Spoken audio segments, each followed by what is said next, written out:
Hello everyone, welcome back. आज की video में हम डिस्कस करेंगे Lindeman theory of unimolecular reaction.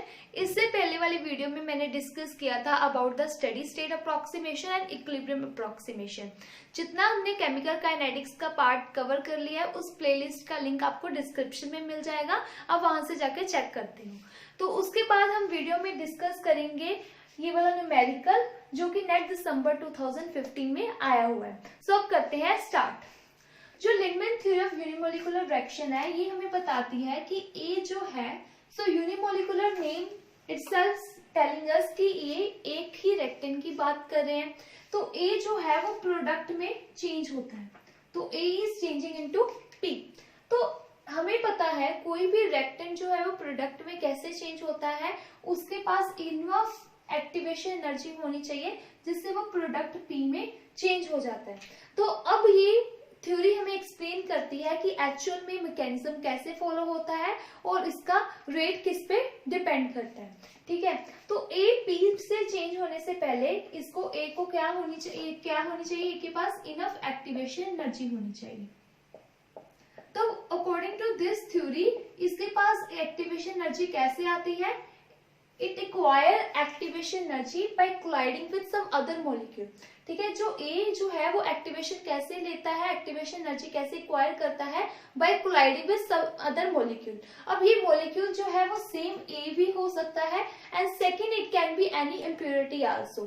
ठीक है, तो अब डिस्कस करते हैं जो ए जो है पी में चेंज हो रहा है, राइट। सो ए जो है वो अदर ए मॉलिक्यूल के साथ क्या कर रहा है, कोलाइड कर रहा है to change into the high energy activated complex, वो प्लस ए। ठीक है, अब ये कैसे मैकेनिज्म फॉलो होता है। अब दिस ए स्टार जो है वो क्या है, वो पी में भी चेंज हो सकता है, it can disappear by two ways. ये इंपॉर्टेंट है काफी ज्यादा, टू वे से डिसअपियर हो सकता है, whether it can change into product. ठीक है, कि प्रोडक्ट में चेंज हो जाए, और it can go back also, deactivate भी हो सकता है। ठीक है, कैसे डीएक्टिवेट हो सकता है कि ये वापस ए में चेंज हो जाए। ठीक है, तो हम इसको पूरी रिएक्शन को कैसे लिख सकते हैं, फिर हम इसका रेट निकालेंगे। जो पूरी रिएक्शन है इसको हम लिख सकते हैं कि A plus A can change into A star high energy activated complex plus A। Now this can go back also, deactivate भी हो सकता है। ठीक है, गो बैक, जो हमने ये वाली रिएक्शन लिखी है go back. And the second is कि इट कैन डिकम्पोज आल्सो, जो A स्टार है वो डिकम्पोज हो सकता है टू प्रोडक्ट। ठीक है, इसका हम K1 ले लेते हैं, इसका K2, इसका K3, राइट। तो जो ये है डीएक्टिवेट हो सकता है और it can decompose into the product P। अब ये डिकम्पोजिशन जो है वो ए पी में, ए स्टार जो पी में कब किस कंडीशन पे फॉलो होता है, इसके दो पॉसिबल केस हो सकते हैं, eight high pressure, eight low pressure. ठीक है, तो ए स्टार जो है वो पी में किस कंडीशन पे जाता है, कहाँ फेवरेबल होता है, this condition is favourable at कौन सा, एट लो प्रेशर। ठीक है, तो डिकम्पोजिशन कब फेवरेबल है, at low pressure, whereas this condition is favourable at deactivate होना, ए स्टार जो है वो डीएक्टिवेट होना, ये है फेवरेबल एट हाई प्रेशर। ठीक है, ये हाई प्रेशर पे फेवरेबल है। फाइन, अब इसका जो रेट है is given by K3 A star. तो हमने लास्ट वाली वीडियो में जब हम स्टेडी स्टेट अप्रोक्सीमेशन देख रहे थे तब मैंने बताया था कि जो रेट है that should be independent of any intermediate और एनी शॉर्ट लिविंग स्पीशीज। तो ये क्या है, इंटरमीडिएट है, kind of short live species है, अनस्टेबल स्पीशीज है, तो इससे इंडिपेंडेंट होना चाहिए to remove this to remove this unstable species हम क्या अप्लाई कर सकते हैं, एसएसए, जिसको हम स्टेडी स्टेट अप्रोक्सीमेशन भी बोलते हैं। तो उस वीडियो का लिंक भी डिस्क्रिप्शन में मिल जाएगा, तो वहां से जाके आप चेक कर सकते हो। एसएसए के बारे में काफी इंपॉर्टेंट है एसएसए केमिकल काइनेटिक्स में। तो अब हम ये चीज देखेंगे, आर जो है वो किसके इक्वल आ गया, रेट K3A स्टार। अब A स्टार तो हो नहीं सकता, एक मैंने यहाँ पे इक्वेशन लिखी थी जो मैंने रब कर दी है, K1 K इनवर्स, जिसपे हम लिख सकते हैं, और I can write K2 no issue, A star into A। अब हम स्टेडी स्टेट अप्रोक्सीमेशन लगाएंगे A स्टार पे, ठीक है। So I can write here apply SSA on A star. तो मैं एसएसए लगा रही हूँ A स्टार पे। तो कैसे लगा सकती हूँ कि एसएसए की क्या कंडीशन होती है, rate of formation of A star should be equal to rate of deformation of A star. तो दोनों की जो रेट है और रेट ऑफ डिफॉर्मेशन है वो क्या होना चाहिए, सेम होना चाहिए, राइट। सो फॉर्मेशन कब हो रही है A स्टार की, थ्रू दिस डायरेक्शन, इस डायरेक्शन से फॉर्मेशन हो सकती है। सो रेट ऑफ फॉर्मेशन क्या आ जाएगा, K1A square, A into A को A स्क्वायर भी हम लिख सकते हैं। उसके बाद रेट ऑफ डिफॉर्मेशन क्या आ जाएगा, K2 वापस आ रहा है, डिफॉर्म हो रहा है A स्टार, A जो डिफॉर्म हो रहा है A स्टार इंटू A। और कहाँ पे डिफॉर्म हो रहा है, यहाँ पे डिफॉर्म हो रहा है A स्टार जो प्रोडक्ट में चेंज हो रहा है। सो K3A स्टार, राइट। यहां से हम केस A स्टार की वैल्यू निकालेंगे, जिसको हम पुट करेंगे नीचे वाली इक्वेशन में, इस इक्वेशन में पुट करेंगे। इसको मैं नंबर 1 भी दे सकती हूँ, इस वाली इक्वेशन में मैं पुट करूंगी। यहां से मैंने K2A प्लस K3 और A स्टार को क्या ले लिया, कॉमन ले लिया, राइट। अब मैं इस इक्वेशन को रब कर सकती हूँ, राइट। यहाँ पे A स्टार की जो वैल्यू है वो क्या आ जाएगी, K1A square divided by K2A plus K3 is equal to A star, right. अब इस इक्वेशन को हम पुट करेंगे इक्वेशन नंबर 1 को, value of A star we are going to put in equation number 1। तो जो हमारा रेट है वो क्या हो जाएगा, कहाँ पे लिखूं, so rate is equal to K3 तो है, A स्टार की क्या वैल्यू है, ये सारी वैल्यू A स्टार की तो है, A star divided by K2A plus K3। सो ये हमारे पास आ गई फॉर्मूला। तो आपको डेरिवेशन याद हो या ना हो, लेकिन आपको कुछ डेरिवेशन समझनी जरूरी है, अलोंग विथ इस फॉर्मूले को याद रखना जरूरी है, ठीक है। तो कभी भी आपको पता है ऑब्जेक्टिव टाइप पेपर है, तो कभी भी डेरिवेशन तो नहीं पूछेंगे, पर डेरिवेशन की अंडरस्टैंडिंग होनी जरूरी होती है, ताकि कोई भी क्वेश्चन आए तो आप इजिली अटेम्प्ट कर सको, राइट। सो हमारे पास ये फॉर्मूला आ गया, ये फॉर्मूला आ गया। अब ना इसके दो कंडीशंस केस बनेंगे। मैंने आपको पहले ही बोला था, एक हमारे पास दो पॉसिबिलिटी होती है, high pressure and low pressure. और हाई प्रेशर पे क्या पॉसिबिलिटी होती है कि जो A स्टार है वो किसमें डीएक्टिवेट हो जाए, डीएक्टिवेट मतलब वो वापस A प्लस A में चेंज हो जाए। और सेकेंड पॉसिबिलिटी है क्या, डिकम्पोज हो जाए, जो कि है लो प्रेशर पे। मैं इस फॉर्मूला को यहाँ पे लिख रही हूँ, बाकी मैं रब कर रही हूँ, क्योंकि यही फॉर्मूला हमने आगे यूज करना है। Divided by K2A plus K3, right. So I'm going to rub this.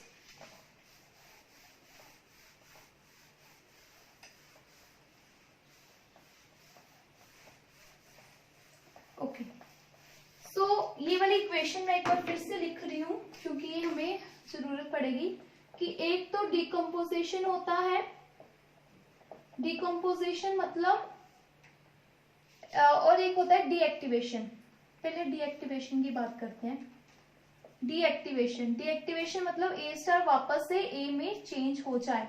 So A star plus A वापस से चेंज हो जाए A प्लस A में, राइट। और एक होता है डिकम्पोजिशन, जिसमें जो ए स्टार है वो किस में चेंज हो जाए, प्रोडक्ट में, राइट। सो जो डीएक्टिवेशन है that is possible at high pressure, जो मैंने आपको पहले भी बताया था, I am just repeating it. A star जो प्रोडक्ट में चेंज हो रहा है ये कहाँ पॉसिबल है, at low pressure, okay. Now what we are going to do at high pressure and low pressure. अब हमने ये इक्वेशन है, इसको मैं फिर से लिखूंगी। पहले हम केस कंसिडर करते हैं एट लो प्रेशर वाला, ठीक है। कौन सा केस कंडीशन कंसिडर करने वाले हैं, एट लो प्रेशर। सो एट लो प्रेशर कौन सा केस एक्टिवेट होएगा, इसको हम लिखेंगे K2, इसको लिखेंगे K3। K1 वाली मैंने नहीं लिखी। तो एट लो प्रेशर मतलब ये वाला सीन जो है वो, ये वाला केस मतलब ए स्टार जो है प्रोडक्ट में चेंज होएगा, ठीक है। मतलब कि जो K3 की वैल्यू है वो काफी ज्यादा होएगी K2 से, क्योंकि ये वाला चीज नहीं हो पा रही है, लो प्रेशर फेवरेबल नहीं है।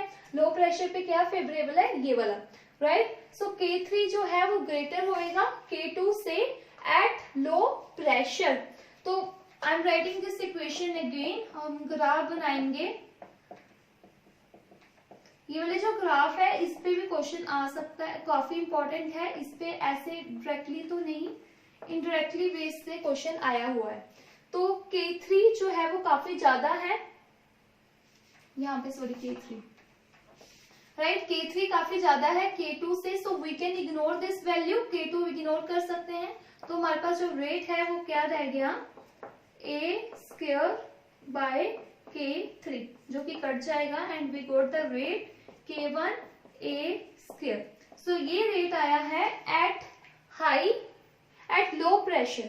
तो जो रेट है तो we can write here at low pressure, जो रेट है वो लिंडमैन थ्योरी के अकॉर्डिंगली क्या है, यूनिमोलिकुलर रिएक्शन का सेकंड कौन सा ऑर्डर है, उसका सेकंड ऑर्डर है, फाइन। एट हाई प्रेशर, तो लो प्रेशर पे हमारे पास ये वाली इक्वेशन आई है, मैं यहाँ पे इक्वेशन भी लिख रही हूँ। एट लो प्रेशर ऑर्डर तो 2 है, लेकिन इक्वेशन क्या है, K1 A स्क्वायर, ठीक है। अब बात कर लेते हैं एट हाई प्रेशर।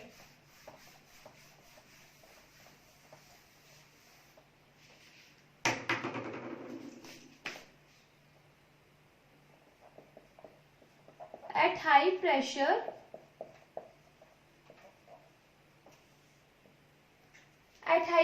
क्या है, जो रेट है वो किसके इक्वल है, K1 A स्क्वायर के इक्वल है। सॉरी, लो प्रेशर पे ये रेट इसके इक्वल होता है ना, R is equal to K3 K1 A square divided by K2 A plus K3, right. At high pressure कौन सा केस फेवरेबल होता है, कि जिसमें डीएक्टिवेशन होते हैं, मतलब कि K2 ये वाला जो स्टेप है वो ज्यादा हो रहा होगा, मतलब कि जो K2 है वो ग्रेटर होएगा K3 से, राइट। K2 जो है वो ग्रेटर होएगा, मतलब ये वाला जो है वो काफी बड़ा है K3 से, so we can ignore K3। अब जो हमारे पास जो रेट है वो क्या आ गया, K3 K1 A square divided by K2 A। K3 को हमने इग्नोर कर लिया, अब यहाँ से A से ये कट जाएगा। अब जो रेट है वो आ गया है K3 K1 bye K2 into A, ठीक है, ये इसके इक्वल आ गया। सो अब जो ऑर्डर है, रेट जो है वो कौन से ऑर्डर पे डिपेंड कर रहा है, किस पे, फर्स्ट ऑर्डर फ्रैक्शन। अब जो रेट है वो क्या है, एट हाई प्रेशर, जो रेट है वो क्या है, K3 K1 A divided by K2, ये क्या है, फर्स्ट ऑर्डर रिएक्शन है। इसे हम ग्राफ भी बना सकते हैं रेट और कंसंट्रेशन के बीच में।